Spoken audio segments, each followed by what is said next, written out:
गोदावरी गया, हरिक्षेत्रम कुरुक्षेत्रम, हरिद्वार गया, कुरुक्षेत्र गया, सब जगह गया, लेकिन सब जगह मैंने देखा कि सब लोग बहुत दुखी थे। जिस जगह जहां गया वहां मैंने देखा कि सत्यम नास्ति। एक तो सबसे पहला लक्षण नारद जी ने देखा, सत्य नहीं है, सत्य नहीं। तो दुख का एक कारण असत्य भी है, मिथ्या भाषण भी दुख, जीव के दुख का एक कारण। मैंने देखा सत्यम नास्ति, तपः शौचम दया दानम न विद्यते। न दया है, न दान है, न तप है, न शुद्धि है। सब लोग दुखी थे। उदरम भरिणो जीवा वरा का कूट भाषण है। पेट भरने के लिए लोग सब काम कर रहे हैं। हाय पैसा, हाय पैसा, हाय पैसा, लाओ पैसा, खाओ पैसा, हर चीज में पैसा, हर बात में पैसा। कोई तो लोग जब कहीं जाते हैं, अगर मान लीजिए, तो जो हिसाब लगाते हैं, वहां जाएंगे और वहां से आएंगे, इतना पैसा किराए में लगेगा, इतना पैसा वहां से लौटने में किराए में लगेगा, ये डबल किराया हो गया, और उसके बाद इतना पैसा वहां मिठाई लेके जाएंगे तो उसमें खर्चा हो जाएगा। तो फिर वो जो वहां से हमें विदाई करेंगे तो वो उसके बैलेंस में बराबर होगा या दूना होगा, कितना होगा, ये पहले हिसाब लगा लेते हैं। आज के जमाने में बहन बेटियां भी ऐसी कर लेती हैं। बेटियां बहनें पियर जाती हैं तो भाई जाए, मैंने सोचती भैया के घर जाएंगे तो भैया घर में पहले सोच लो कितना वहाँ विदाई क्या मिलेगी, और वहाँ मिलेगी तो फिर उतना ही हिसाब से ले जाओ, जितना ले जाओ विदाई के हिसाब से ले जाओ। अगर वो इतनी देते हैं तो इतनी मिठाई ले जाओ, और इतनी देते उतनी मिठाई लो। एक साड़ी भी देंगे ही देंगे, एक साड़ी लगभग इतने की होगी। ये कलिकाल है, कलिकाल। कलिकाल में ये एक अजीब सोच हो गया। तो उदरम भरिणो जीवा वरा का कूट भाषण है, और कूट भाषा करते हैं, कूट शब्द बोलते हैं लोग, और कूट माने छिपी हुई भाषा, उसका अर्थ कुछ और है, बात कुछ और बोल रहे हैं। घुमा फिरा के बात कहते हैं, और घुमा फिरा के बात कहते हैं तो ऐसा ही होता है। तो इसलिए सब जगह लोग दुखी थे। नारद ने सोचा कि अब यहां क्या घूमूं, क्या देखूं, तो मैं घूमता फिरता वृंदावन आया। और वृंदावन जब आया तो वृंदावन में आकर मैंने यमुना तट पर देखा, एक स्त्री बहुत दुखी बैठी थी। अति सुंदरी कामिनी थी, वो बहुत दुखी थी। उसकी गोद में दो वृद्ध मूर्छित पड़े हुए थे। एक पल को नारद जी बोले, महाराज सनकादिक, मैं थोड़ी देर के लिए ठहरा, लेकिन फिर मैंने देखा कि दुनिया दुखी है, ऐसे लोग हैं, संसार ऐसी चल रहा है, तो चलो आगे चले। तब भक्ति महारानी ने रोक लिया। वो स्त्री कौन है? वो भक्ति है, भक्ति है। नारद जी को लौटता हुआ देख करके तत्काल भक्ति महारानी टोक पड़ी, महाराज हे साधो क्षणम तिष्ठ, भोवो साधो, हे महात्मन एक क्षण के लिए रुक जाइए, रुक जाइए।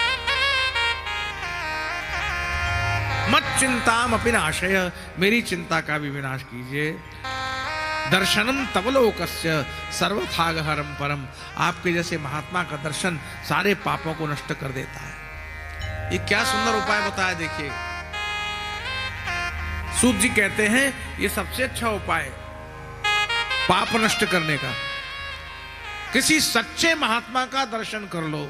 सर्वथा अगहरम परम, परम अघम, बड़े भारी से भारी कैसे भी पातक हो, किसी संत का दर्शन करने से सारे के सारे पाप नष्ट हो जाते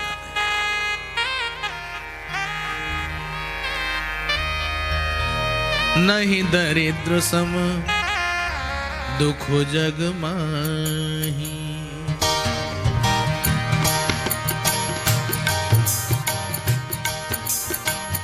नहीं दरिद्र सम दुख जग माही, नहीं दरिद्र सम दुख जग माही।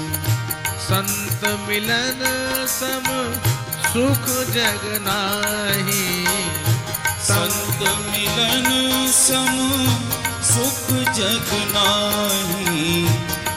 संत मिलन सम सुख जग नाही।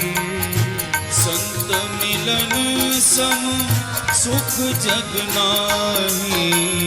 नहीं दरिद्र सम दुख जग माही।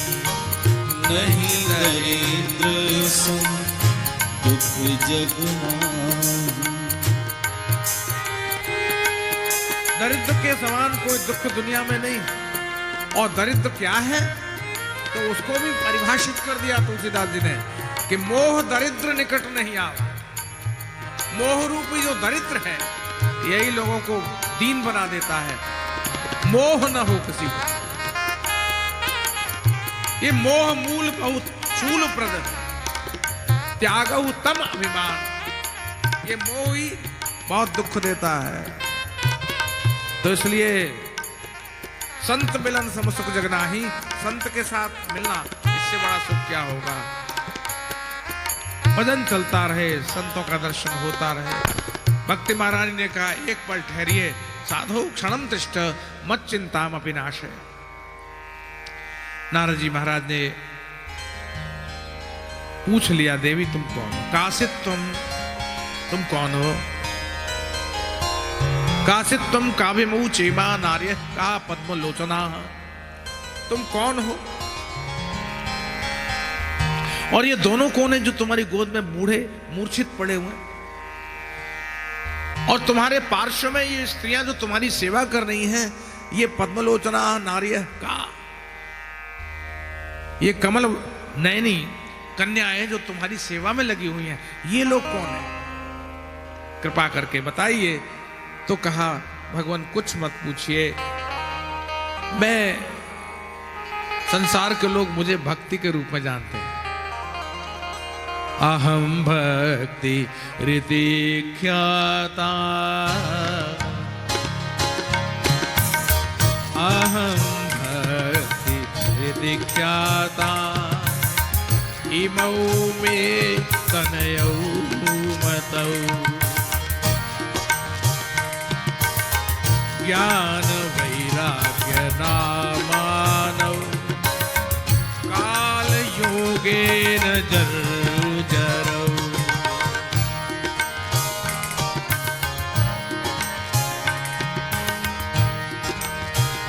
मेरा नाम भक्ति है, लोग मुझे भक्ति के रूप में जानते हैं।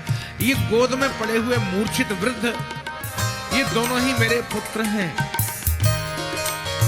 मेरे तनय हैं।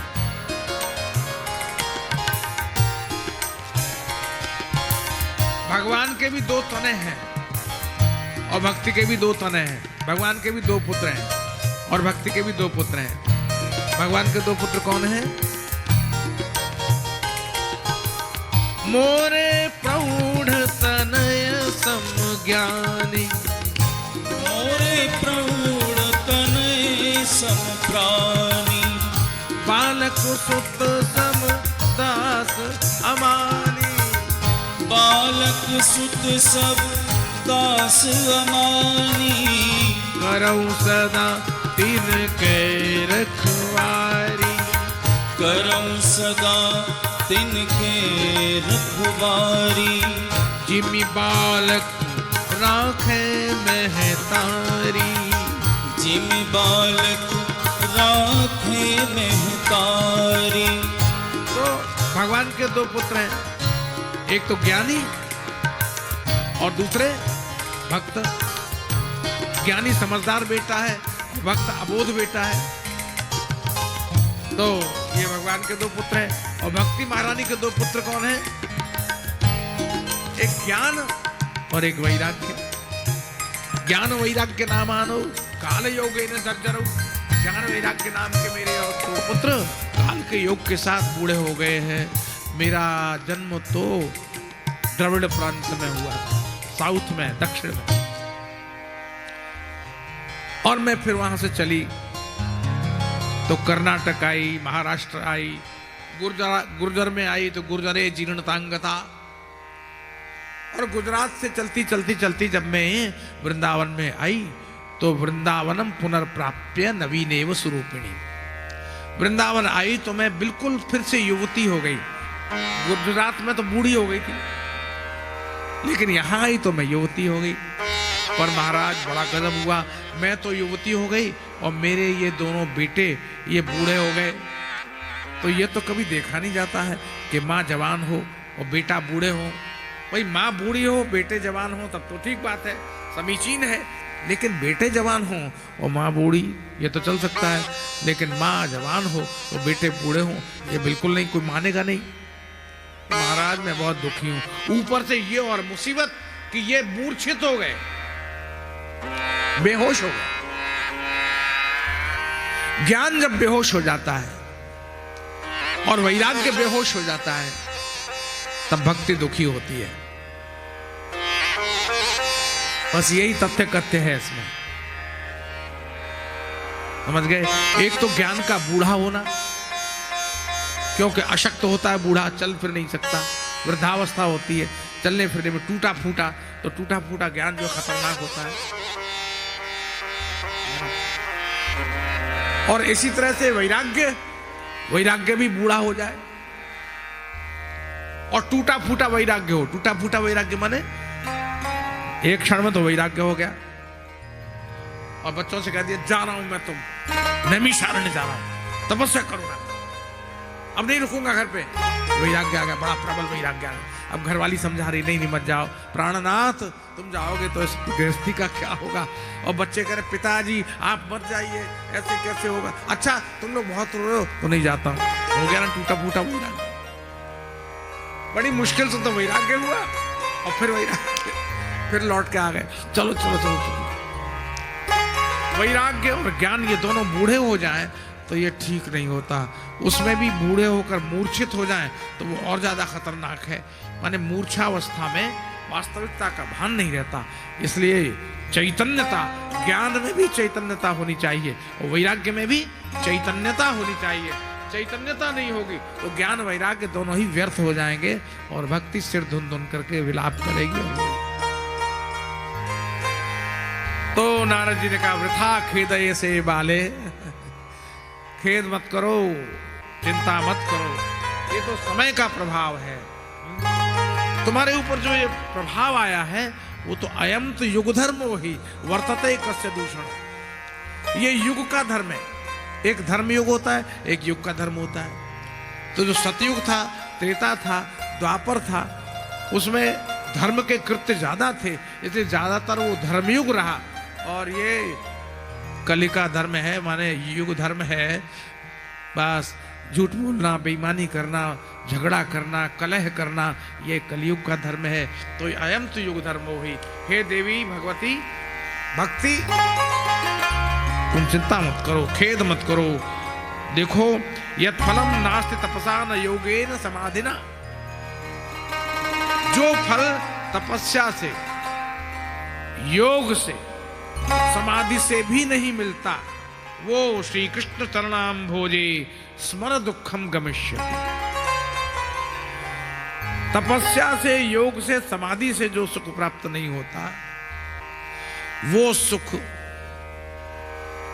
भगवान श्री कृष्ण के पादारविंद के स्मरण करने से गमिष्यति माने चला जाएगा। स्मर दुखम गमिष्यति, कृष्ण स्मरण दुखम गमिष्यति। श्री कृष्ण के नाम का स्मरण करो, दुख चला जाएगा। इसलिए जो लोग भगवान नाम स्मरण करते हैं उनके दुख हमेशा दूर हो जाते हैं। उन्हें कृष्ण के नाम के गान में ही परम सुख प्राप्त होता है।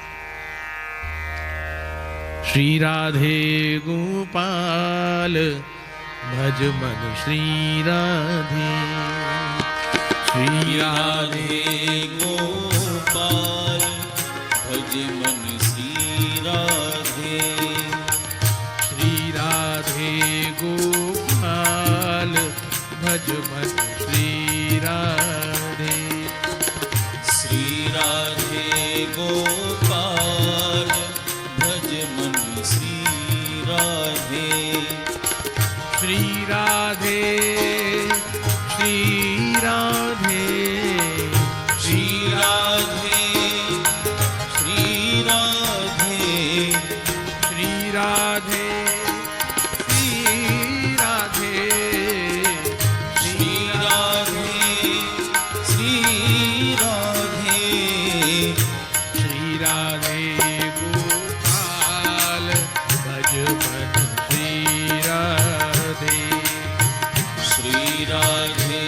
गोपाल भज मन श्री राधे।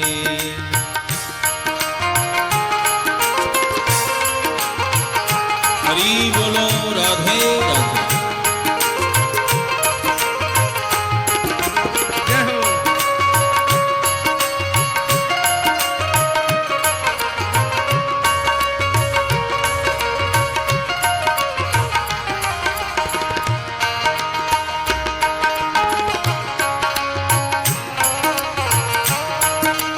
मेरे साथ गाइए सब हैं।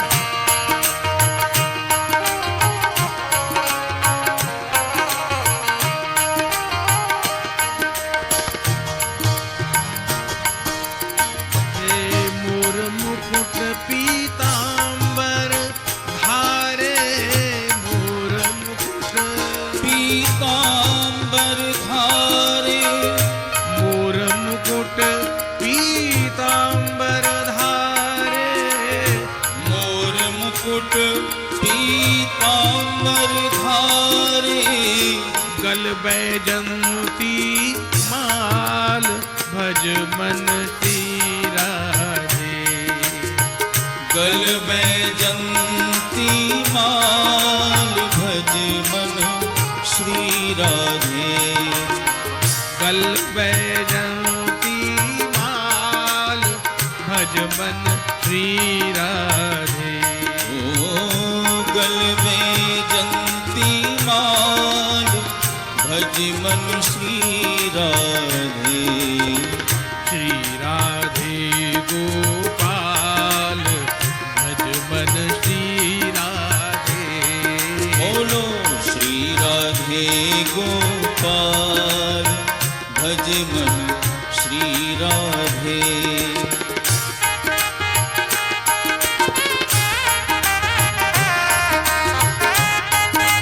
हरि बोल।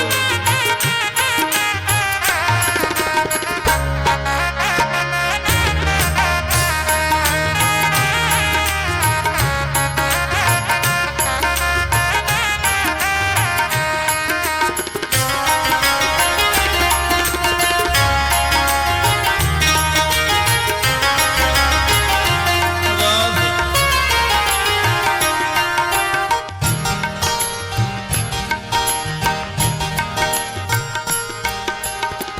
बिहरत वृंदा विपिन रसीले, बिहरत वृंदा विपिन रसीले, बिहरत वृंदा विपिन रसीले। विहरत वृंदा विपिन रसीले, कौकल बहिया डाल भज मन श्री राधे। तो गलवैया डाल भज मन श्री राधे। श्री राधे गोपाल भज मन श्री राधे। श्री राधे गोपाल भज मन श्री राधे।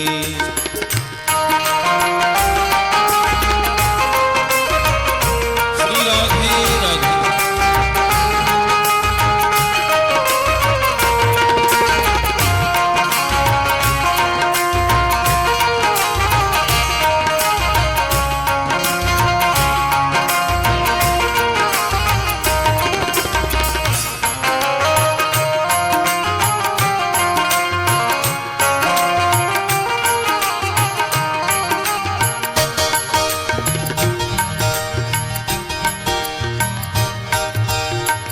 छीन लेत मन छल बल करके, छीन लेत मन छल बल करके, छीन लेत मन छल बल करके।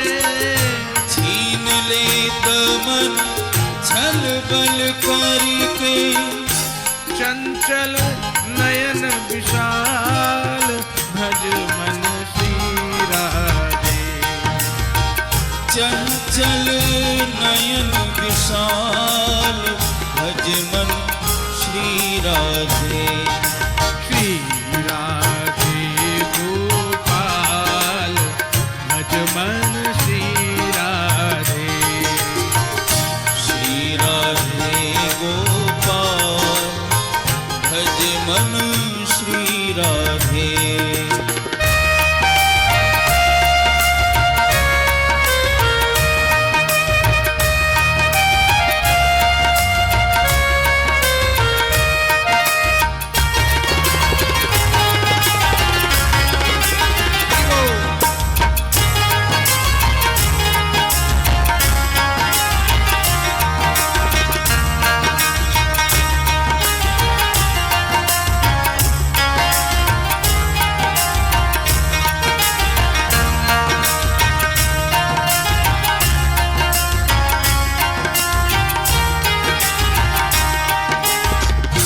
सो काल भज मन श्री राधे श्री राधे गोपाल भज मन श्री राधे श्री राधे गोपाल भज मन श्री राधे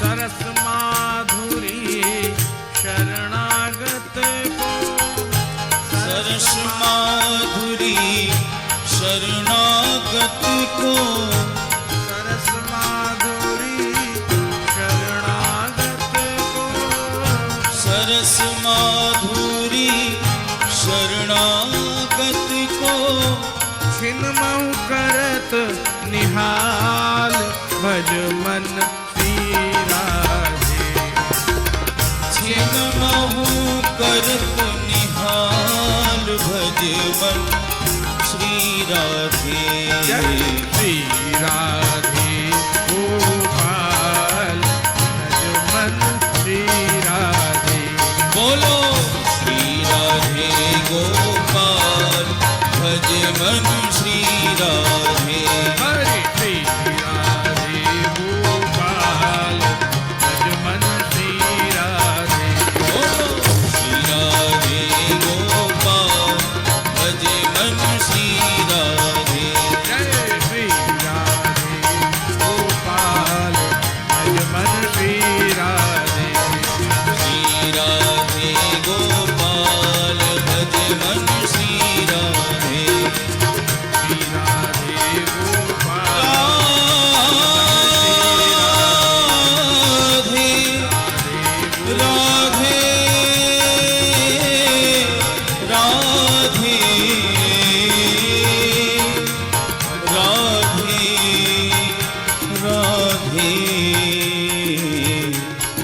राधे राधे श्री राधा गोविंद भगवान की जय जय जय श्री राधे राधे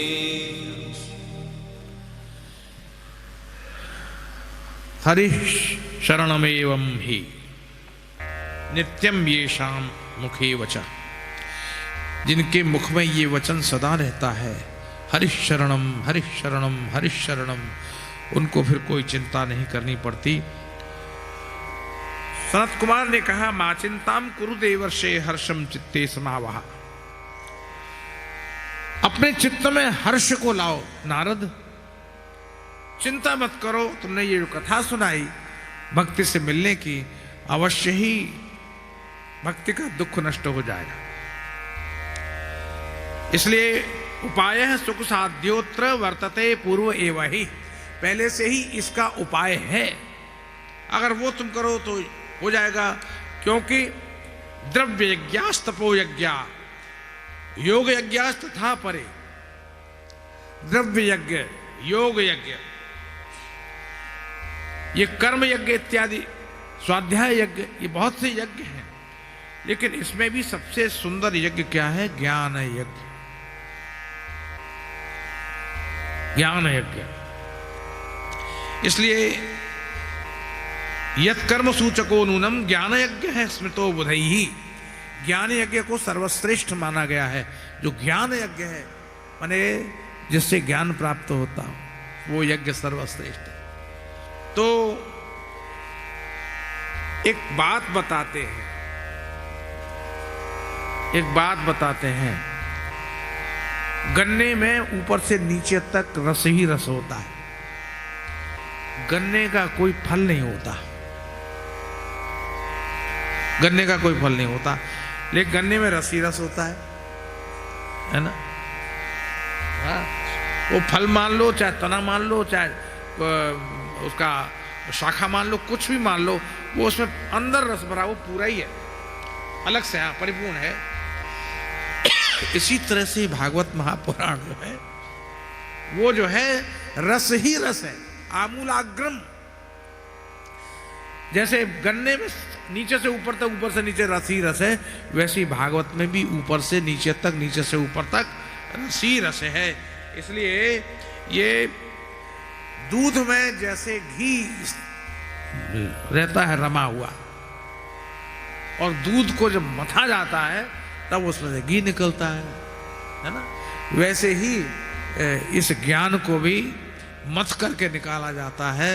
तो ये भागवत महापुराण जो ग्रंथ है, ये ज्ञान का एक बहुत विशिष्ट रस है, और उसको एक शूणाम भी मध्यांतम शर्करा वाप्य तिष्ठति, जैसे शर्करा उस गन्ने में भी जो है ऊपर से नीचे तक रहती है, वैसे ही भागवत महापुराण में जो रस है वो ऊपर से नीचे तक रहता ही है, प्रारंभ में भी, मध्य में भी और अंत में। लेकिन जानकार आदमी उसमें से रस निकालते हैं, हर कोई निकाल नहीं पाता। नई बहू आई और बड़ी पढ़ी लिखी थी, सब बात थी, लेकिन जो सास जो है कुछ पुराने जमाने की होती है, उसने कहा कि घर से आई है और सब कुछ बनाना चाहती है, कहा घर का काम काज बनाना जानती है और घर के कार्य में दक्ष है, सब कुछ बनाना जानती है। तो उसने कहा बहू जरा बेटा हलवा बना ला, हलवा बना के ले आ। और उसने जिंदगी में कल हलवा बनाया ही नहीं था। जो चतुर लोग होते हैं वो अपनी बेटी को शुरू से ही सब सिखा देती है माताएं, बेटा ये बना ले, तो खीर कैसे बनाई जाती है, हलवा कैसे बनाया जाता है, पूड़ी कैसे बनाई जाती है, पापड़ कैसे बेला जाता है, सब बता देते हैं। लेकिन जो अब जैसे जैसे ज़माना नया आ रहा है ना, अब कोई नहीं बताता, सब तैयारी सब माँ ही करेगी। घर में लड़की जब तक पियर रहती है तो वो उसकी माँ बेचारी करती रहती है, और जब ससुराल में जाती है तो वो कहती है अम्मा जी तुम्हारे हाथ की चीज़ बहुत बढ़िया बनती है, तुम ही बना दो। तो उनको पेले रहती है काम में, खुद कुछ नहीं करने को तैयार नहीं होती। सास जी ने कहा आज तेरी परीक्षा है, तू मुझे हलवा बना के दे, बहुत बढ़िया। तो बहू ने कहा अच्छा ठीक है हलवा, हाँ ना तो है ही नहीं कि मैं नहीं जानती हूँ, ये कहने से तो बड़ी बदनामी होगी कि लड़की को कुछ आता ही नहीं और यहाँ ब्याह दी हमारे घर में, तो तुम ले आ। क्या करूं? हलवा रवे से बनता है और रवा गेहूं से बनता है, उसे कुछ मिला नहीं। उसने गेहूं भरा हुआ था उसमें डिब्बे में, तो गेहूं निकाला, उसमें खरल में डाल के कूट काट दिया, उसी से तो बनता रवा, कुछ स्वाद आ जाएगा, पिस जाएगा। फिर उसने कहा भाई अब क्या करें? बोले भुना जाएगा, घी से भुना जाएगा। बोले घी कहाँ है पता नहीं। तो चलो घी तो दूध में से तो निकलता है, तो उसने लिया, उसमें दूध डाल दिया, है ना। अब उसने कहा मीठा होना चाहिए, और चीनी का डिब्बा उसको मिला नहीं। वही नए नए गन्ने की फसल थी उस समय, तो गन्ने आकर बोले गन्ने से ही तो बनती है चीनी। तो उसने गन्ना काटा चाकू से और कुचल कुचल के वो भी खरल में डाल दिया, और खूब करके फिर डाल दिया कढ़ाई में। घोटे पड़ी है, और कुछ ना कुछ तो बन ही जाएगा, हलवा नहीं बनेगा तो इंटरनेशनल डिश बन जाएगी, और क्या बनेगी। तो वो पानी वानी डाल के वो बना दिया, घून बांध के तैयार लेके आ गई, और प्लेट में रख के, और उसमें पूंछ सी निकली हुई है, कहीं छूछ निकली हुई है गन्ने की, वो ले आई। बोले मम्मी जी देखिए मैंने बढ़िया सा हलवा बनाया, खाइए। अब मम्मी जी ने जैसे ही मुंह में डाला, वैसे ही क्या हुआ, सब वो आ गया सारा गन्ने का, वो सब ये क्या बनाया? मम्मी जी ये बहुत बढ़िया हलवा है। बोले ऐसे बनता कहीं? मम्मी जी बनता कैसे नहीं है, गेहूं से रवा बनता है और दूध से घी बनता है ना। घी ने डाल के मैंने दूध डाल दिया, और गन्ने से चीनी बनती है तो मैंने गन्ना काट के डाल दिया। चीजें तो सब वही हैं, बनेगा कैसा नहीं, खाने वाले की बात है, थोड़ा चबा के खाइए, बढ़िया लगेगा। ये इंटरनेशनल डिश है, मैंने खास तौर से आपके लिए बनाई। तू भाड़ में जा, तुझे कुछ नहीं आता। आप समझे? चीजें तो सब हैं, ये ज्ञान का उल्था है भागवत महापुराण, लेकिन इसको बनाना आना चाहिए। इसी में चीनी भी है, इसी में घी भी है, मिठास भी है, घी भी है ना, और रवा भी है, गेहूं भी है, सब कुछ है, लेकिन बनाना आना चाहिए। अगर बनाना नहीं आता है तो फिर वो इंटरनेशनल हलवा बन जाएगा, वो भागवत कथा का रस नहीं निकलेगा उसमें, वो हलवा नहीं बनेगा, इंटरनेशनल डिश बन जाएगी। यही बात आप कहना चाहते हैं। ये ज्ञान यज्ञ है, ये ज्ञान यज्ञ है, और यह ज्ञान यज्ञ को अच्छी तरह से पका के जो लोग अच्छे इसके खूब अनुशीलन किया है, स्वाध्याय किया है, वो लोग इसको कहें और फिर ध्यान से इसको सुने और इसका ठीक तरह से मन में चिंतन करें, तब इसका अच्छा स्वाद हमको मिलता है। तो इन चारों कुमारों ने कहा, भाई नारद जी महाराज आप ऐसा कीजिए, भक्ति के दुख अवश्य ही दूर हो जाएंगे। आप गंगा द्वारे समीपेतु तटमानंद नामकम, गंगा द्वार पर यानी हरिद्वार में आनंद नाम का एक तट है, वहां पर अगर आप भागवत महापुराण की कथा करवाएं तो निश्चित रूप से भक्ति महारानी का शोक दूर हो जाएगा। बस नारद जी ने निर्णय कर लिया, ज्ञान यज्ञम करिष्यामि शुक शास्त्र कथोज्वलम, मैं ज्ञान यज्ञ करूंगा। सुखदेव जी द्वारा जो शास्त्र प्रकट हुआ उस ज्ञान यज्ञ को करूंगा, लेकिन किससे करवाऊं? तो कहा महाराज कोई अच्छा पंडित हो, अच्छा वक्ता हो, विद्वान हो, ज्ञानी हो, बात को कह सके। बहुत से लोग ऐसे होते हैं, विद्वान तो बहुत होते हैं लेकिन बात को समझाना नहीं जानते, और बहुत से ऐसे लोग होते हैं बात को समझाना तो जानते हैं लेकिन विद्वान नहीं होते हैं। वो ऐसी ऐसी इधर उधर घुमा घुमू के और 1 मिनट में भागवत पूरी कर देते हैं। वो कहते हो गई भागवत, यही है। थोड़ी थोड़ी देर में मैंने एक से कहा, बेटा तुमने इतनी जल्दी भागवत सीख ली वृंदावन आके? बोले हम क्या लगता है भागवत 10 दिन में सीख ली मैंने, क्रैश कोर्स है, क्रैश कोर्स। अच्छा, तो मैंने कहा तुम 7 दिन की भागवत 10 दिन में सीख गए तो फिर तुम क्या करते हो? बोले करता क्या हूँ, कैसे सुन के याद करनी, मैं जो जो याद हो गई। और मैंने कहा इतना तुमको याद रहता है? बोले यही तो बात है महाराज, जहाँ मैं भूल जाता हूँ वहीं कीर्तन कराने लगता हूँ। कीर्तन करो राधे राधे राधे राधे राधे राधे, तो लोग झूम जाते हैं। वो कहते हैं यही भागवत है, बस मौज हो गई। ये नहीं, ये यूनिवर्सल हलवा पकाना ठीक नहीं है। अच्छी तरह हलवा बनाओ और ज्ञान यज्ञ को अच्छी तरह से जिन्होंने ठीक स्वाध्याय किया है, अनुशीलन किया है, चिंतन किया है, विचार किया है, किसी गुरु से सीखा है, गुरुमुख से सुना हुआ है, पाठ लगाया हुआ है, तो निश्चित रूप से वो भागवत रामायण या जो कुछ भी चाहे वो कह सकते हैं। तो भाई नारद जी ने कहा कि फिर वक्ता कहाँ से लाऊं? तो सनकादिकों ने कहा कोई श्रेष्ठ वक्ता ढूंढो जो अच्छी तरह समझा सके। तो नारद ने कहा मैं ढूंढने जाऊं, कोई मिले न मिले पता नहीं कहाँ जाऊं। अब जब आप सामने खड़े हो तो आप ही कृपा कर दीजिए ना, जो बोला सो ही पकड़ा गया। तो पकड़ लिया सनकादिकों को ही, बोले महाराज आप ही सुना दो। तो सनत कुमार गंगा के तट पर आसन लगाकर विराजमान हुए और श्री सूत जी महाराज कहते ऋषियों, वहां पर दूर दूर से ऋषि मुनि सब जिसने सुना सब दौड़े दौड़े चले आए। चलो चलो भागवत हो रही, चलो भागवत हो रही, चलो भागवत। सब के सब ऋषि मुनि एकत्र हुए और फिर भागवत के महत्व की चर्चा हुई। इतने में तो सबकी दृष्टि एक दिशा की ओर चली गई और एक सुंदर अति सुंदरी कमनिया स्त्री और गंभीरता लिए हुए भगवान नाम संकीर्तन करते हुए एक दिशा से प्रकट हो गई। सबने देखा ये कौन आ गई? श्री कृष्ण गोविंद हरे मुरारे, हे नाथ नारायण वासुदेव। श्री कृष्ण गोविंद हरे मुरारे, हे नाथ नारायण वासुदेव।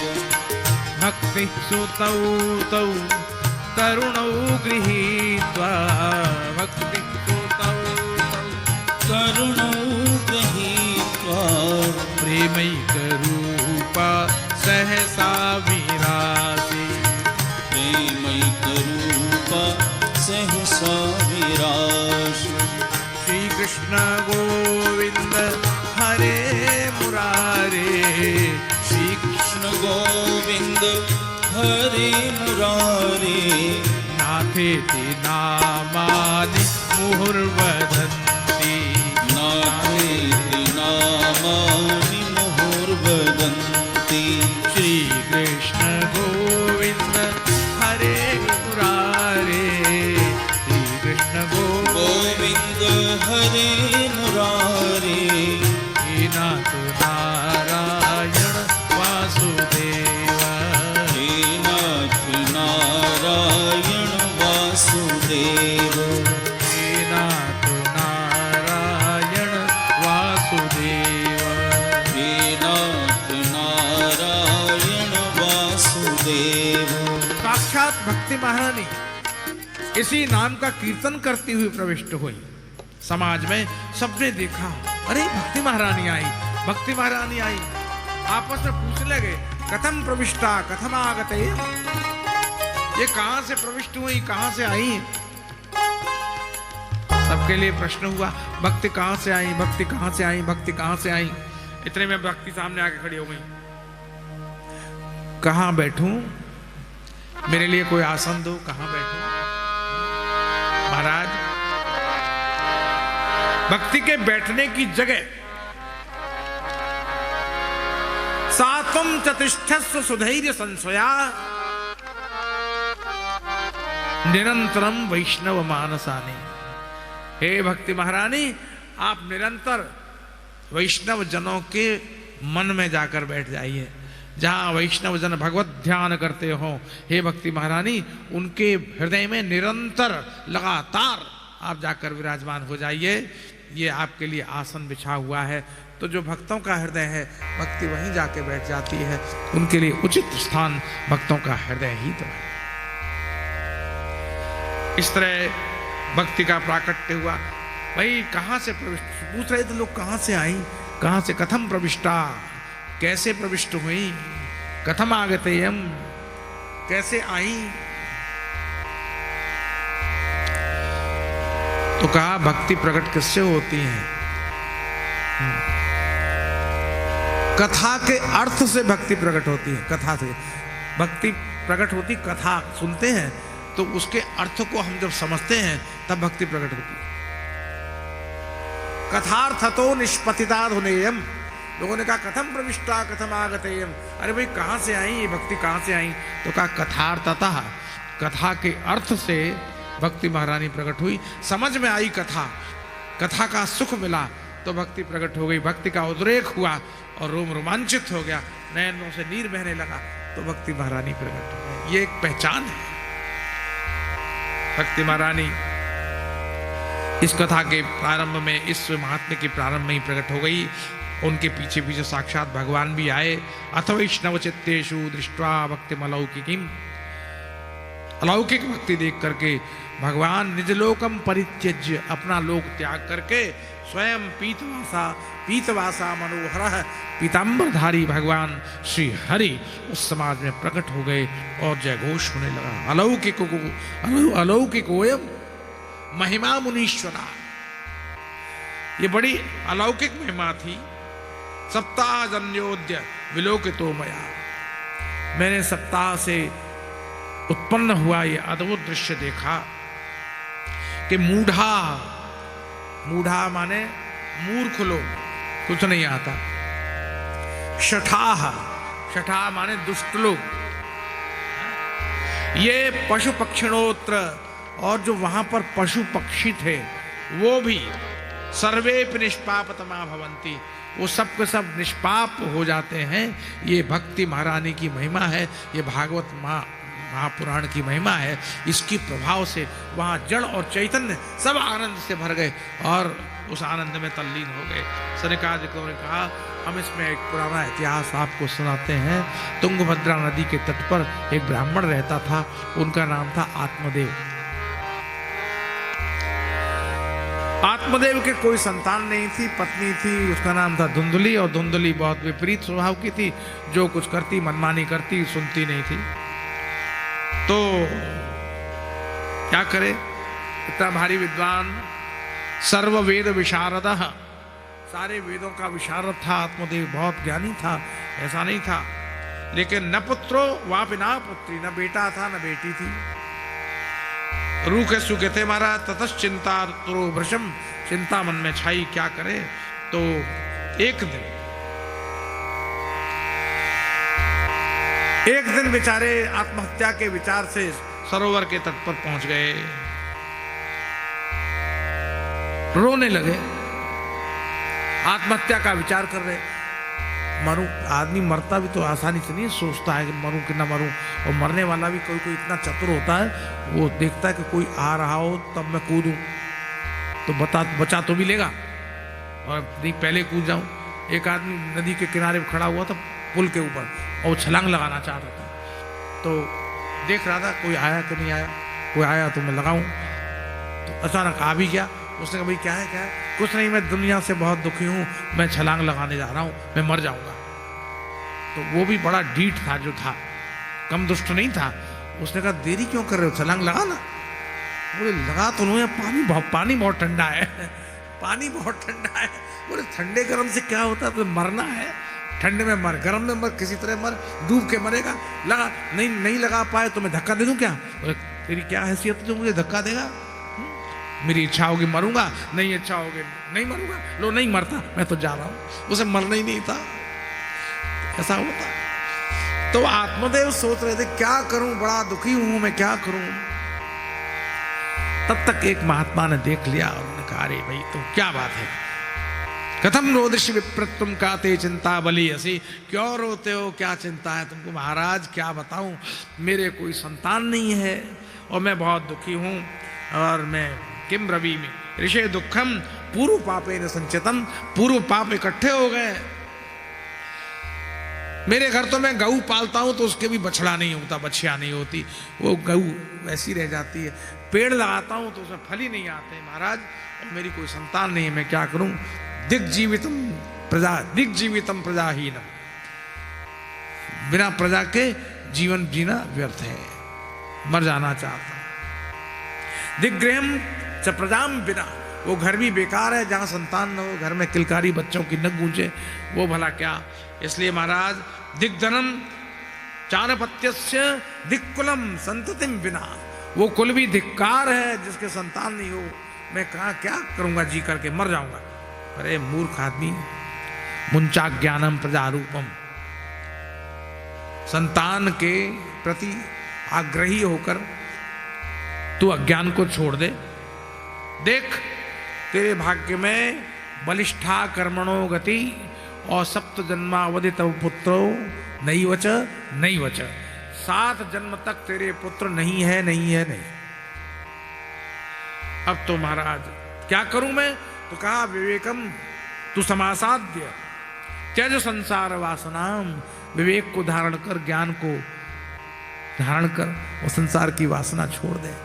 अरे महाराज विवेकम भवेत किम में, विवेकम तो भवेत किम में, ये विवेक से मेरा क्या होगा। मुझे तो पुत्रम देहि बलादपि, जबरदस्ती मुझे बेटा दे दो, और नहीं दूं तो यहीं मर जाऊंगा। मरी हत्या बामन के सिर, यहीं मरेगी। अब तो बड़े फंस गए बेचारे। अच्छा पूछ लिया, भैया तू मेरे गले क्यों पड़ गया, तुझे मरना था, एकांत में मर जाता। अब मैं महात्मा, मेरे सामने तू देह त्याग करेगा तो मुझे बड़ा दुख होगा, तू ऐसा मत कर। बोले महाराज तो पुत्रम देहि बलादपि, जबरदस्ती मुझे बेटा दो, नहीं तो मैं ये मरा। अब क्या करें, फंस गए महात्मा जी। महात्मा जी ने कहा ठीक है, अब मैं तुझे एक फल देता हूं। करुणा आ गई ना, तो एक फल दिया महात्मा ने, जाओ अपनी पत्नी को देना, और फिर जो है कालांतर में तुम्हारे संतान। परीक्षा भगवान के प्रसाद की, संत के प्रसाद की, संतों की, महात्माओं की परीक्षा प्रायः हम लोग संसार में बहुत से लोग लेते रहते हैं कि असली महात्मा है कि नकली महात्मा है। छिप कर के देखना दिनचर्या कैसी, रहते कैसे है, भजन करते हैं कि नहीं करते हैं, खाली वेश धारण किए। हमारी दृष्टि अगर खराब होगी तो हम अच्छे को महात्मा को भी नकली सिद्ध कर सकते हैं। हमारी दृष्टि अच्छी होगी तो भले ही वो महात्मा ना हो, लेकिन हमारी दृष्टि में वो महात्मा दिखेगा तो हमारा चिंतन शुद्ध हो जाएगा। श्री गिरिराज नित्य लीलालीन पूज्य श्री पूज्यपाद श्री पंडित जी महाराज, हमारे पूज्य बाबा महाराज, वो परिक्रमा नित्य गिरिराज जी की परिक्रमा देते रहे जब तक शरीर उनका रहा। उनके साथ श्री ठाकुरदास जी उनके अंतरंग थे, वो साथ चलते थे। तो सामने से एक वो बने हुए महात्मा चले आ रहे थे, गले में कंठी वंठी लिए हुए, कपड़ा पहने हुए ऐसी। तो पूज्य बाबा महाराज का ये नियम था कि वो जो भी संत महात्मा या कोई भी होते थे सबको बाबा प्रणाम करते थे। अपना पैर छुआते नहीं थे, किसी को आशीर्वाद देते नहीं थे और स्वयं प्रणाम करते थे। तो बाबा ने उनको प्रणाम किया। पीछे पीछे ठाकुरदास उनके जो अंतरंग सेवक थे, शिष्य थे, वो भी जा रहे थे। उन्होंने प्रणाम नहीं किया, उन्होंने प्रणाम नहीं किया। बाबा ने ये देख लिया कि इन्होंने प्रणाम नहीं किया, तो बाबा ने आगे चल के कहा, क्यों तुमने महात्मा को प्रणाम नहीं किया? तो उनका, अरे महाराज जी, बाबा ये तो बना हुआ ढोंगी है, इसको क्या प्रणाम कर दिया?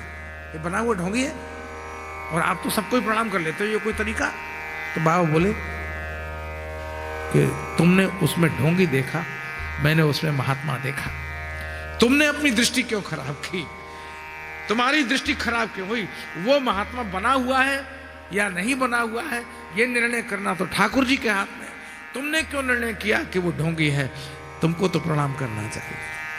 हमारी दृष्टि क्या है, हमारी दृष्टि कैसी होनी चाहिए, ये एक बहुत साधना की बात है।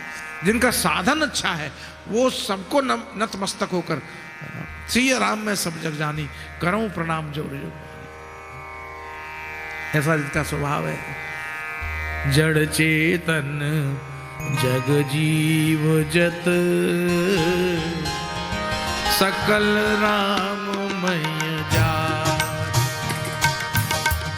जड़ चेतन जग जीव जत, सकल राममय जात। जड़ चेतन जग जीव जत, सकल राममय जात। जड़ चेतन जग जीव जत, सकल राममय जात। बंदौ सबके पद कमल, बंदहु सबके पद कमल। सदा जोरी जुग पारी, सदा जोरी जुग पारी।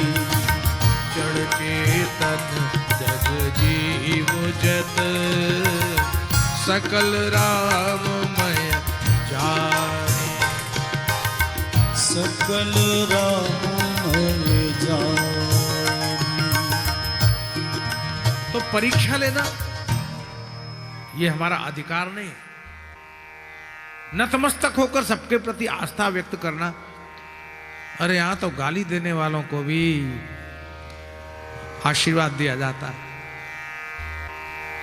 यहां तो मारने वालों को भी आशीर्वाद दिया जाता है। ब्राह्मण पर हाथ भी उठा दिया, कितना बड़ा अपराध कोई करता है। किसी विप्र पर, किसी ब्राह्मण पर कोई हाथ उठा दे, वो विप्र जिसके लिए विप्रधेनु सुर संत हित लीन मनुज अवतार, भगवान अवतार जिस दिन ब्राह्मणों के लिए लेते हैं, उन पर जो हाथ उठा देता है वो महापातकी है, पापी है। लेकिन ब्राह्मण फिर भी हाथ उठा के कहता है, स्वस्ति रस्तु भैया, तुम्हारा कल्याण हो, जो तुमने किया वो तुमने। तो परीक्षा लेते हैं लोग। पूज्यपाद प्रातस्मरणीय श्री श्री डोंगरे जी महाराज के अष्टोत्तर शत में बहुत से पंडित पाठ करते नहीं थे, या बहुत से पंडित पाठ जानते ही नहीं थे। और पोथी सब ये दक्षिणा के लोभ से नाम लिखा देते हैं, तो पाठ उनसे होता नहीं था, पाठ करते ही नहीं थे। लोगों ने जाकर पूज्यपाद श्री डोंगरे जी महाराज से जाकर शिकायत की, बोले महाराज जी बहुत से पंडित तो पाठ करते ही नहीं है, वो तो पन्ना पलटते रहते हैं, एक दूसरे का देखते रहते कितने पन्ने पलटे, पाठ ही नहीं करते। डोंगरे जी महाराज की आंखें लाल हो गई, उनको गुस्सा भी बहुत आता था। जितने वो सौम्य थे उतने एकदम आंखें लाल कर लिए डोंगरे जी को। उन्होंने कहा क्या तू क्या उनका पंडित का बाप है? तू कौन है? गुरु है? तू कौन है? ब्राह्मण का तू कौन है? तो सामने वाला डर गया, बोले भारी वो दक्षिणा तो मैं ही देता हूं ना। अच्छा तो दक्षिणा तूने खरीद लिया पंडित को? अरे बड़े नाराज हुए, बोले जो तू दक्षिणा देके तुझे पाठ का फल तो मिलेगा ही मिलेगा, क्योंकि जो ब्राह्मण पाठ नहीं करते हैं उनका पाठ भगवान करते हैं। जो ब्राह्मण पाठ नहीं करते हैं, जो छल करते हैं, उनका पाठ भगवान करते हैं। और जो अपने पाठ में ईमानदारी नहीं बरतते हैं, उस पाठ का पातक उस ब्राह्मण को लगेगा।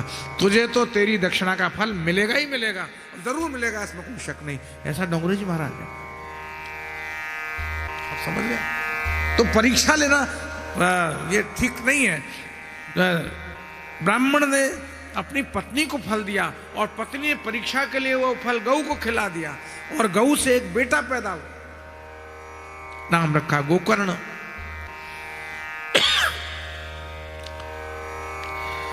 और उससे पहले धुंधुली ने अपनी बहन के बेटे को भी कह दिया वो मेरा ही हुआ है, छल किया, नाम रख दिया उसका धुंधुकारी। अब एक के 2 बेटे हो गए। अब एक दिन जो है बहुत उत्पात हुआ,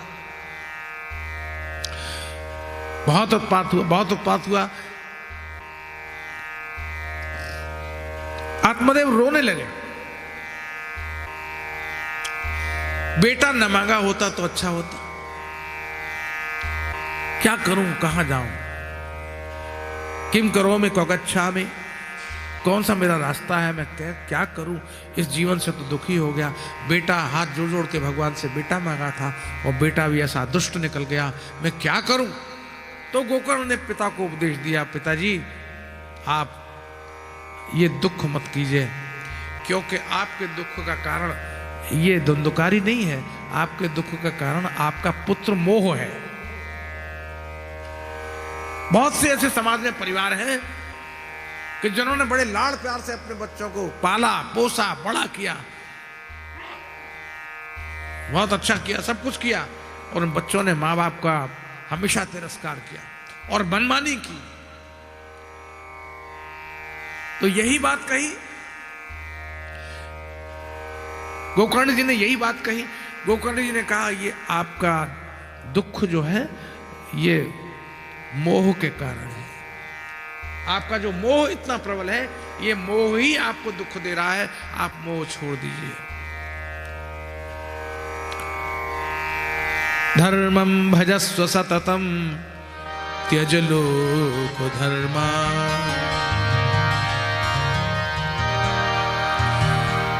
लोक धर्मों को छोड़ दीजिए, धर्म का पालन कीजिए। पिताजी ये आपका मोह है जो आपको दुख दे रहा है, ममता को छोड़ दीजिए। बेटा बाप को उपदेश दे रहा है और तब बाप को वैराग्य हुआ, पुत्र के कहने से बाप वन में चले गए। आत्मदेव ने वन में जाकर श्रीमद् भागवत के 10वें स्कंद का पाठ करते हुए ये शरीर छोड़ दिया। 60 साल की अवस्था थी। आत्मदेव चले गए तो गोकर्ण स्वाध्याय के लिए, अध्ययन के लिए, शास्त्र अर्जन के लिए बाहर चले गए। अब एक दिन तो धुंधुकारी ने घर में अकेला देखा माँ को, तो जलती हुई लकड़ी लेकर माँ के सामने आ गया। बोल कवित्तम तिष्ठति ब्रूहि, पैसा कहाँ रखा है? कवित्तम तिष्ठति ब्रूहि अनिश्चय लत्तया नचेत, कहाँ धन रखा है वरना तुझे मैं मारूंगा। तो वो तो घबरा गई बेचारी माँ, वो तो कुएं में कूद के प्राण छोड़ बैठी। अब तो अकेला रह गया। 5 वेश्याओं को ले आया। वेश्याओं ने सोचा न जाने ये क्या क्या करता है, चोरी करता है, चपाटी करता है, धन लाता है, लूट के लाता है, क्या करता है, किसी दिन राजा के सैनिक हमको पकड़ के ले जाएंगे। तो उन वेश्याओं ने उस दुष्ट के मुख में अंगारे डाल के मार दिया, दुर्गति हो गई। धुंधकारी, ये अकाल मृत्यु मरा, इसलिए प्रेत बन गया। गोकर्ण बहुत काल के पश्चात लौट कर आए, उन्होंने देखा कि प्रेत उनके समक्ष खड़ा हुआ है। अरे भाई तू कौन है, कहां से आया है? कभी प्रकट होता है, कभी तू हाथी होता है, कभी इंद्र होता है, कभी अग्नि होता है, तू कौन है? कस्तम उग्र तरो या तो, इतनी भयानक दशा तुमको कैसे प्राप्त हुई? पानी का छींटा दिया तो प्रकट हुआ और रोने लगा। वो धुंधकारी रोने लगा। अहम भ्राता त्वदीयोस्मि धुंधकारीति नामतः। अहम भ्राता त्वदीयोस्मि धुंधकारीति नामतः। स्वकीयेनैव दोषेण, मैंने दुष्कर्म किया, पाप किया, इस दशा को मैं प्राप्त हुआ। मेरी यह दशा अपने कर्म के कारण ही हुई है। पूछा था ना, कुतो या तो दशा में माम। तब गोकर्ण जी ने कहा कैसे मुक्त करूं अपने भाई को? तो विद्वानों ने सलाह दी, सूर्य की उपासना की, और तब श्रीमद् भागवत महापुराण की कथा का संयोग बैठा। स्वयं गोकर्ण आसन पर विराजमान हुए, 7 गांठ का बांस बनाया, उसमें आह्वान किया प्रेत का, और तब कथा का प्रारंभ हुआ। और कथा के एक एक दिन संपन्न होने पर उस बांस की एक एक ग्रंथि फट गई। 7वें दिन बांस 2 भाग में हो गया, और इस तरह से वो प्रेत मुक्त हो गया और आकाश विमान आया, उसमें बैठकर भगवान के धाम हो गया। इसलिए ये भागवत महापुराण प्रेत पीड़ा विनाशिनी, श्रीमद् भागवती वार्ता प्रेत पीड़ा विनाशिनी। ये प्रेत यानी मरने के बाद भी अगर कोई प्रेत हो जाए तो भागवत उसे मुक्ति प्रदान करती है। ऐसी ये भागवती कथा है। शुभ दिन देखकर आकाश से विमान आया, सबको नहीं ले गया, उसी को ले गया, क्योंकि उसने ध्यान से कथा सुनी इसलिए। नियम से, संयम से, शुभ दिन देखकर, अच्छे विद्वान का चयन करके, अच्छे भजन कीर्तनकारों को भी चयन करके भागवत पुराण महापुराण करने का निश्चय करे। अपने सारे इष्ट मित्रों को बुलाए और कहे कि भाई हमारे यहाँ भागवत रस पीयूष पानाय रसलंपटाह, रसलंपट कृपा करके पधारे, भागवत रस पान करने के लिए, भागवतामृत पान करने के लिए पधारे। प्रेम तत्पराह आयाता प्रेम तत्पराह, प्रेम तत्पर महानुभावो, भगवान की कथा सुनने के लिए आप हमारे यहाँ आइए, ऐसा निमंत्रण पत्र हो। 7 दिन तक नियम लें, हम झूठ नहीं बोलेंगे, किसी को कष्ट नहीं देंगे, किसी से झगड़ा नहीं करेंगे, तीखी वस्तु नहीं खाएंगे, तेज वस्तु नहीं खाएंगे, मिर्च मसाला नहीं खाएंगे। पर नैमिषारण्य में बनेगा तो खा भी लेंगे, नहीं बनेगा, मैंने मना कर दिया है हमने। ये 7 दिन तक आप जो है सादा बिल्कुल बना, रोटी दाल खाओ, दाल रोटी खाओ, प्रभु के गुण गाओ। ये जो तो अपने घर में सब लोग बढ़िया माल मसाला चीज खाते हैं, यहाँ पे नहीं कोई, यहाँ थोड़ा बहुत रहेगा, थोड़ा बहुत रहेगा। और भैया चोरी छिपे को कह दे चटपटा बनवा ले, तो मैं क्या जानूँ, मेरे यहाँ तो खाने को जो मिलता है तो वही मिलेगा, और सब में मिला देंगे मिर्ची दाल, और जो भी कचरा करना करेंगे, तो कोई बात नहीं है। लेकिन भजन करो, हाँ, ये तीर्थ है, भजन करो, कथा सुनो, भगवान में ध्यान करो, तीर्थ दर्शन करो, यहाँ के जो मंदिर हैं उनके दर्शन करो। और ये स्थान जहाँ हम लोग सब ठहरे हुए हैं, एक पवित्र स्थान है। यहाँ हमारे पूज्य श्री स्वामी जी महाराज बजरंग दास जी महाराज, देखो अजब संयोग है, एक स्वामी जी का नाम बजरंग दास है और दूसरे स्वामी जी महाराज पवन दास है। तो बजरंग जो है पवन के बेटा हुए, है ना। तो एक बेटे के दास है और एक बाप के दास है, जोरदार है। तो उनके यहाँ हम लोग ठहरे हुए हैं। उनका सम्मान करते हुए, उनका आदर करते हुए, उनके आश्रम की मर्यादा का पालन करते हुए, उनके अनुरूप रहते हुए हम लोग 7 दिन व्यतीत करेंगे। और साथ ही साथ यहाँ तीर्थ पुरोहितों में जो भी आपके यहाँ दर्शन करने जाएंगे उनको भी आप संतुष्ट करिए, क्योंकि तीर्थ में आकर दान करना ये बहुत महत्वपूर्ण है। यहाँ के जितने निवासी हैं वो साक्षात भगवान नारायण स्वरूप हैं, इसलिए उनको भी हम प्रणाम करें, ऐसा हमारा कहना है आप सबसे। आप जो पधारे, आप सबके प्रति मेरा बहुत बहुत शुभ वचन है कि आप एकदम निर्मल हृदय से 7 दिन तक कथा सुनेंगे और इसका आनंद लेंगे। हाँ, आज पहला दिन था इसलिए थोड़ा विलम्ब हुआ, और भाई मेरे कंठ ने भी मुझे थोड़ा सा कहा है, घंटी बजा दी है कि अभी ज़्यादा मत बोलो, थोड़ा बोलो। तो आज पहले दिन मैंने जो कुछ भी भागवत कथा की सेवा आपके सामने रखी, आप उसे स्वीकार करेंगे। कल ठीक समय से कथा का प्रारंभ होगा। ठीक समय से माने ठीक 1 बजे, है ना, 1 से 5 का समय है, और बीच में 15 मिनट का अंतराल होगा। आज तो नहीं दिया मैंने कहा एक ही संग निपटा दो 3 घंटे का, तो आज तो कर लिया। कल से 2 घंटे के बाद 15 मिनट का अंतराल होगा, उसके बाद फिर कथा होगी। तो 1 से 5 का कल से समय है। आप कृपा पूर्वक समय से पधारें। मेरा प्रायः समय से ही करना होता है, और हमारे विद्वान लोग जो भागवत पाठ कर रहे हैं, ये लोग आधा पाठ कथा के साथ में करेंगे, मौन पाठ, और आधा पाठ मुखर करेंगे, उच्च स्वर में करेंगे। क्यों? क्योंकि ठंड का समय है, और 6 बजे 7 बजे तो अंधेरा ही होता है, 8 साढ़े 7 8 तक होता है। फिर वो सारी समस्ताएं व्यवस्थाएं सब होती हैं। हमारे 50 विद्वान तो यहीं तीर्थ के ही हैं, वो यहाँ से घर से आते भागने में दौड़ने में उनको भी समय लगता है। तो कल से ये क्रम रहेगा।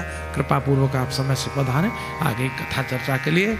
आज केवल महात्म्य तक की चर्चा हमने आपके सामने रखी, और कल श्रीमद् भागवत महापुराण का प्रारंभ होगा।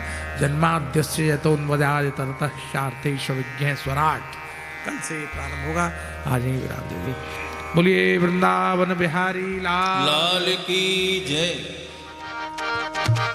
शोः सूर्यो अजायत श्रोत्राद्वायुश्च प्राणश्च मुखादग्निरजायत। आरती बाल कृष्ण की जय। आरती बाल कृष्ण की जय। अपनो जन्म सफल कर लीजय।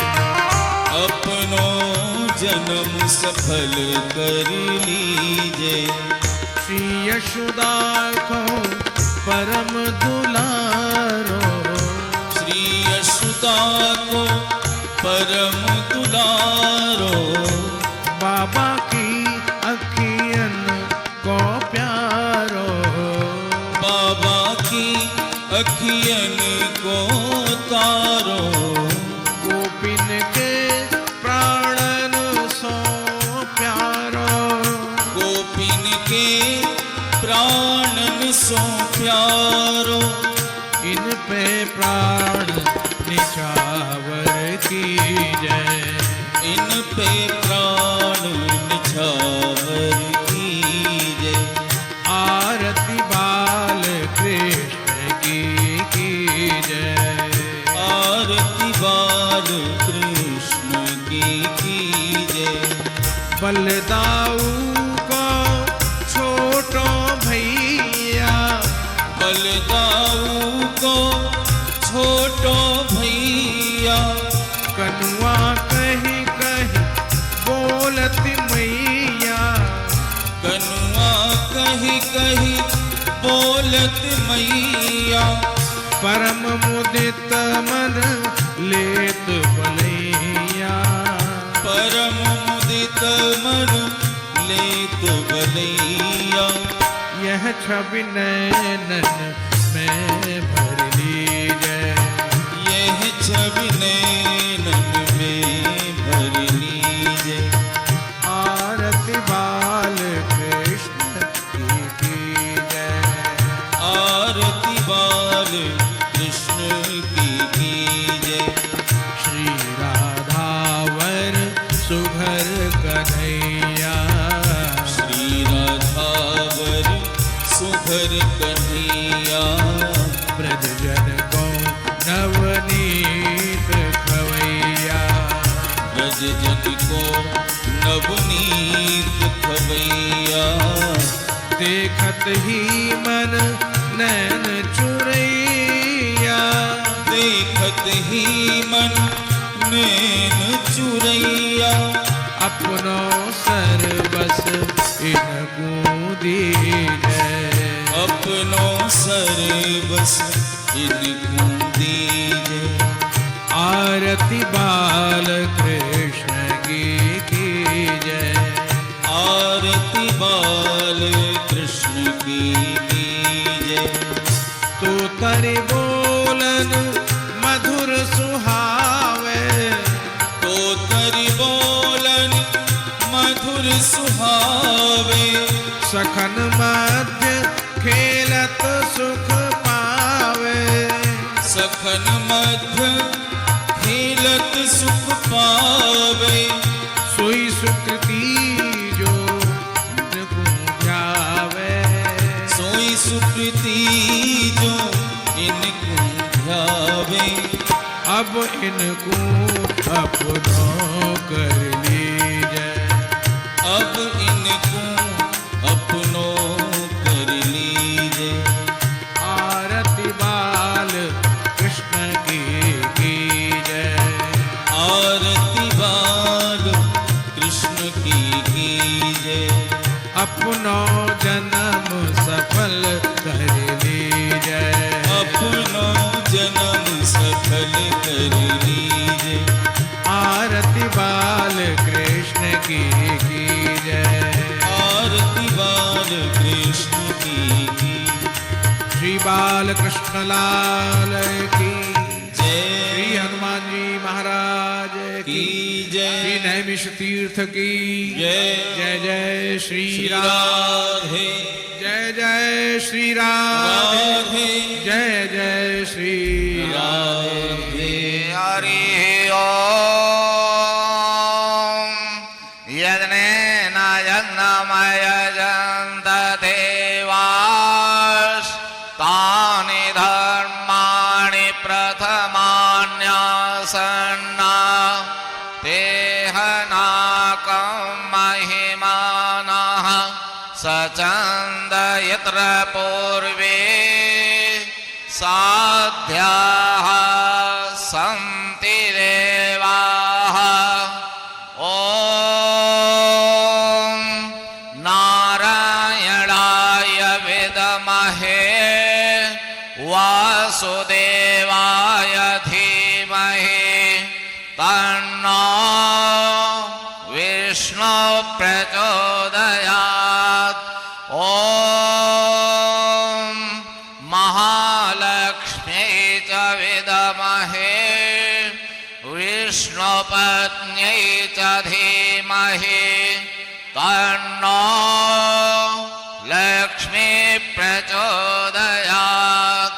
सेवन्तिका वकुलचम्पकपाटलाब्जै पुण्णागजातिकरवीररसालपुष्पै बिल्वप्रवाल तुलसीदलमञ्जरीभिः त्वां पूजयामि जगदीश्वर मे प्रसीद।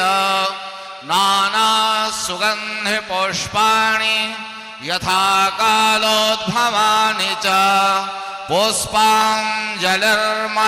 दत्तो गृहाण परमेश्वर।